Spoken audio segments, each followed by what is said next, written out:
अच्छा बच्चों, इस लेक्चर में अब हम फर्दर कॉन्सेप्ट्स को एक्सप्लोर करते हैं और इसके अंदर अब हमने थोड़ा सा अपने पास लास्ट जो वीडियोस थी उसके अंदर हमने कंट्रोल्स के अंदर जाके फॉरएवर ब्लॉक को जो था वो एक्सप्लोर किया था। अब हम जो है वो एक नए ब्लॉक को एक्सप्लोर करते हैं और वो है आपके पास इफ़ देन का ब्लॉक, ये वाला ब्लॉक। अब ये देखें कि इफ़ का मतलब क्या होता है कि अगर कोई काम हो या कोई भी कंडीशन आपकी जो है वो पूरी हो, तो फिर हम कोई काम करना चाहते हैं। जिस तरह लेट्स से हम कहते हैं कि अगर बारिश होगी तो हम बाहर नहीं जाएंगे, या हम कहते हैं कि अगर सूरज निकला हुआ होगा तो फिर हम पिकनिक पे जाएंगे। तो ये सारी कंडीशंस होती हैं, इनको हम बोलते हैं कि ये कंडीशंस हैं कि अगर कोई कंडीशन अकर होगी तो फिर हम क्या काम करेंगे। तो इसके अंदर 2 चीज़ें होती हैं, एक ये कि क्या कंडीशन अकर हुई है, और अगर हुई है तो फिर हम क्या काम करना चाहते हैं। तो यहाँ पे देखें कि ये जो आपके पास डायमंड शेप, ये हेक्सागोन शेप जो है ये आ रही है। इस शेप के अंदर हम कोई कंडीशन फिट करेंगे कि अगर कोई काम हुआ, और फिर देन के अंदर यहाँ पे हम ब्लॉक्स फिट करेंगे कि अगर कोई कंडीशन होगी तो फिर हम क्या काम करना चाहते हैं। तो अभी हम सिंपल सा इसको इफ़ देन ब्लॉक को जो है वो एक्सप्लोर करते हैं और लेट से हम कहते हैं कि अब कोई कंडीशन अगर अकर होगी तो फिर हम कोई काम करना चाहते हैं। तो अभी के केस में हम कंडीशन लेट से कहते हैं कि जो हमारा माउस है, अगर वो हमारी कैट को टच करेगा तो सिर्फ हम तब अपनी कैट को 10 स्टेप्स मूव करवाना चाहते हैं। तो अब हमारे पास कंडीशन आ गई, इसको हम स्प्राइट का नाम चेंज कर लेते हैं, कैट कर लेते हैं। अब कंडीशन क्या है हमारे पास?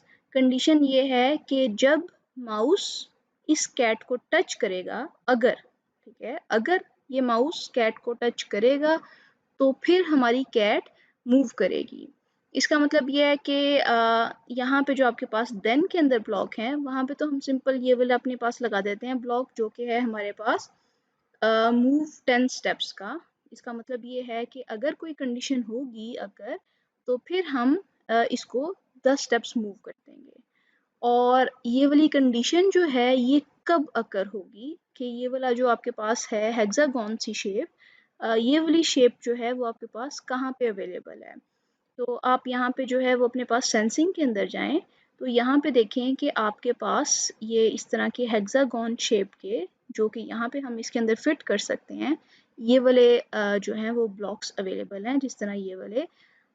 उसके अलावा ये वाले जो ब्लॉक्स हैं ये हमारे पास यहाँ पे फिट नहीं हो सकते। तो इसका मतलब है कि कोई कंडीशन चेक करने के लिए हमारे पास सेंसिंग के अंदर जो हैं वो अवेलेबल हैं कंडीशंस। तो हम अभी के केस में क्या कह रहे थे? हम कह रहे थे कि अगर वो हमारे माउस पॉइंटर को टच करे, तो ये देखें कि मैंने अपने पास ये वाला ब्लॉक ला के जब मैं इसके ऊपर सेट कर रही हूँ तो वो उसमें फिट हो रहा है, और जैसे ही मैंने उसके ऊपर छोड़ा है तो वो यहाँ पे हमारे पास उस हेक्सागोन शेप के अंदर फिट हो गया है। तो इसका मतलब ये है कि अब हमारी कंडीशन क्या बन रही है? हमारी कंडीशन ये बन रही है कि अगर हमारा माउस जो है वो इसको टच करेगा, किसको टच करेगा? क्योंकि अभी हम कैट के कोड एडिटर के अंदर कोड लिख रहे हैं, इसका मतलब ये है कि जब माउस हमारे कैट को टच करेगा तो क्या होगा? देन के अंदर हम उसको 10 स्टेप्स मूव कर देंगे। और ये वाला काम हम कब करना चाहते हैं? ये काम हम करना चाहते हैं लेट्स से हमेशा करना चाहते हैं। तो ताकि जो है वो जब तक हमारा जो है वो ये कोड चलता रहे तब तक हम ये टेस्ट करना चाहते हैं। तो इसका मतलब ये है कि हम यहाँ पे अपने पास कंट्रोल्स के अंदर वापस आते हैं और अब हम अपना फॉरएवर लूप यहाँ पे लगा लेते हैं। तो ये हमने अपना फॉरएवर लूप यहाँ पे लगा लिया कि ये वाला हमारे पास हमेशा के लिए ये वाली कंडीशन जो है वो चेक होती रहेगी। अब सिर्फ क्वेश्चन ये है कि हम अपना ये फॉरएवर लूप जो है ये स्टार्ट कब करना चाहते हैं। तो वो हम उसी तरह नॉर्मली स्टार्ट करते हैं कि जब हमने कहा था कि हमारे पास फ्लैग क्लिक होगा तब हम कोई काम करना चाहते हैं। तो उसके लिए हम इवेंट्स में जाके अपने पास व्हेन फ्लैग क्लिक का जो है वो ऐड कर देते हैं ब्लॉक। तो अब हमारा फ्लो इस तरह का बना कि हमने कहा कि जब हमारे पास फ्लैग क्लिक होगा तो ये हमारा फॉरएवर लूप जो है ये चल जाएगा और ये हमारे पास ऑल टाइम चलता रहेगा। उसके अंदर क्या होगा कि वो चेक करेगा कि जब आपका माउस पॉइंटर इस कैट को टच करेगा तो वो 10 स्टेप्स मूव कर जाएगी। तो अब हम इसको टेस्ट करते हैं कि क्या ये हमारा जो इफ़ देन का ब्लॉक है, जो हमारी कंडीशन है कि जब माउस पॉइंटर टच होगा तब 10 स्टेप्स मूव करना है, वरना नहीं मूव करना, क्या ये वाकई में चल रहा है या नहीं चल रहा। तो हम इसको जो है वो अपने पास फुल स्क्रीन कर लेते हैं। हम इसको प्ले कर दिया। अभी देखें कि कोई हमारे पास अफेक्ट नहीं है, हमारा जो फ्लैग है वो क्लिक्ड है और अभी के केस में हमारे पास कोई मूवमेंट नहीं शो हो रही। अब मैं इसके ऊपर माउस लेके आती हूँ और जैसे ही मेरा जो माउस का बिल्कुल आइकन उसको कैट को टच किया है, तो हमारी कैट जो है वो 10 स्टेप्स मूव कर गई है। अब दोबारा से देखें कि जैसे ही मैं उसके ऊपर लेके गई हूँ अपना माउस पॉइंटर, कैट हमारी 10 स्टेप्स और मूव कर गई है।